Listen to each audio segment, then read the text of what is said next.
Welcome, everyone, and thanks for joining another round of the CWC Coaches Roundtable. Today, we are going to be talking about positivity.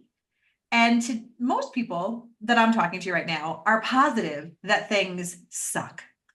And so how do we as leaders, as humans, just get through the chaos so that way we have better lives, we create better businesses, and we're better leaders for our teams and for the organization. So I'm Tammy Alvarez, the founder of the Career Winner Circle, where we empower business leaders to make a big impact and love every Monday again. And I am so excited for another round of conversation with our CWC coaches. So welcome, everybody. And I'm excited to have this conversation today. So what I wanted to start with, because there's so much fear mongering, legitimate fear mongering that's going on, and so many bad things that are happening. And it's not just in the States, it's all over the world. And it seems like you cannot even open your eyes without getting bombarded with all this negativity and all of the things that are happening. And so what are some of the things that you guys do personally to make sure that you are showing up as your best selves despite everything that's happening? And then we'll start to figure out how we apply that in business. So who wants to kick us off? I'll go first. Okay. It's simple. Put the tech down. Done. Yep. Turn off the TVs, put the tech down, and just, right, I call it my bubble. Yeah, I actually I'm challenging all my clients this weekend, all weekend, no tech-free weekend. Pick up a book, go for a hike, spend some time with your spouse. Like, just get rid of the tech. No TV, no computers, no cell phone, no tablets, no smartwatches, anything else that I'm missing. Like, you don't need it. Put it down. If you're going somewhere, use a map. Like, no tech at all this weekend. And my wife is stupid excited about it. She's really looking forward to it too, because I'm doing it with my clients. So yeah, just put the tech down, man. Like, the world will still be there tomorrow, and all that news you're missing out on will still be there tomorrow. This last weekend, unfortunately, there was an incident at one of the speeches that I didn't even know about it till Monday. And yeah, like, because I didn't log into socials or nothing, like, turn on the news, I knew nothing that happened. And so when I logged into my socials, I had a bunch of messages, and like, whoa, Trump got shot at? Like, what? Like, I had no clue. And you know what? The world is still turning that I didn't know. So just put down the tech, man. It's going to improve your life 1,000 times. I'm done. Great advice. Okay. What does everybody else do to stay in their best positive mindset? For me, it's reconnect with my tribe.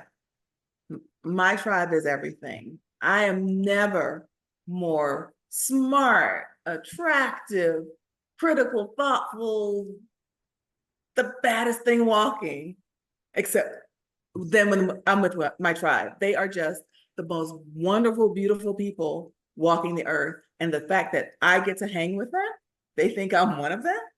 Okay, it ups my ante every time. Oh, excellent advice. All right. I love that. Love that. Tribe time. I'm gonna jump in there because I think that's such an important thing, Christina, but also setting the boundaries so that your tribe does like nourish you instead of depleting you. And it's fine, you can still, be friendly and say hello, but if somebody is, sucking the life out of you, then set boundaries so that it's a quick catch up. It's a quick this, it's not like just taking it all back out of you. So I think that's another big thing. Just creating your own, like you said, a bubble of positivity. And sometimes you do have to be a little hardcore and draw some lines in the sand. Kelly, that brings up such a great point, because I think there's a distinction between your closest friends, your tribe, and maybe associates and people you're friendly with. And you do have to be careful of vampires, because people are vampiric, whether they really intend to be harmful in it or not.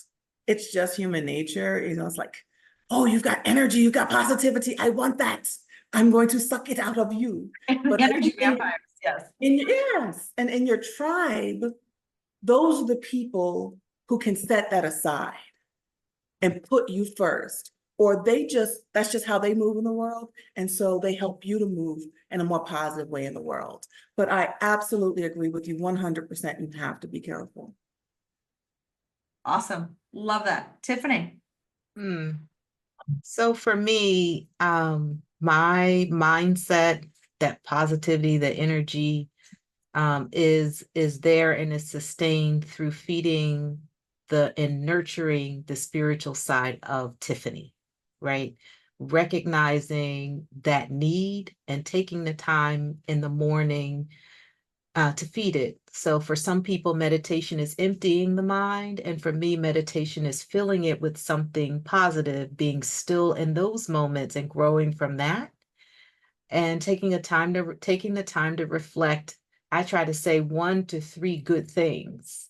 And also that exercise helps me recalibrate if I've gotten during the day off track with being positive, or maybe my energy is shifting towards an individual or a circumstance or a situation, then I can reflect what's one good thing about that person, what's one good thing about this, what am I grateful for. So that's for me.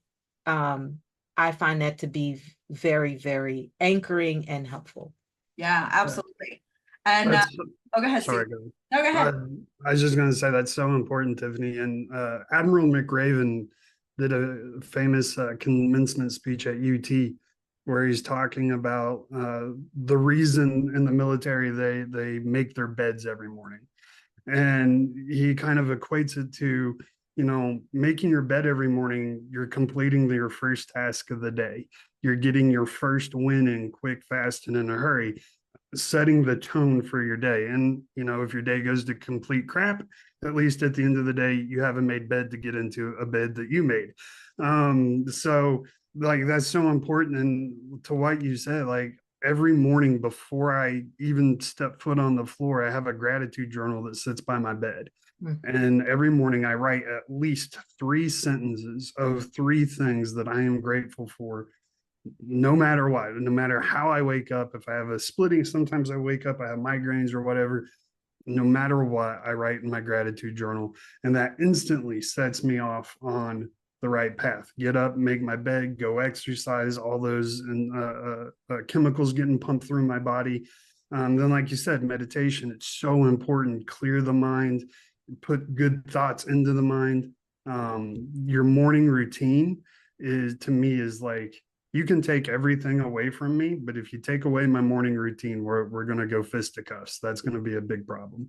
I can't function without it. Like, Right. for a while, it took my husband some time to understand. He was like, "What are you doing? Like, I know you're awake, but like, what are you doing?" So I had to bring him along. We have a very different pattern and way of being. And I need it. I recognize I have to have the first 30 minutes, hour, sometimes 2 hours, which means I have to rise earlier to get going earlier. But that's what's sustaining me through the day. And that's what's helping me to be a principle-based leader, right?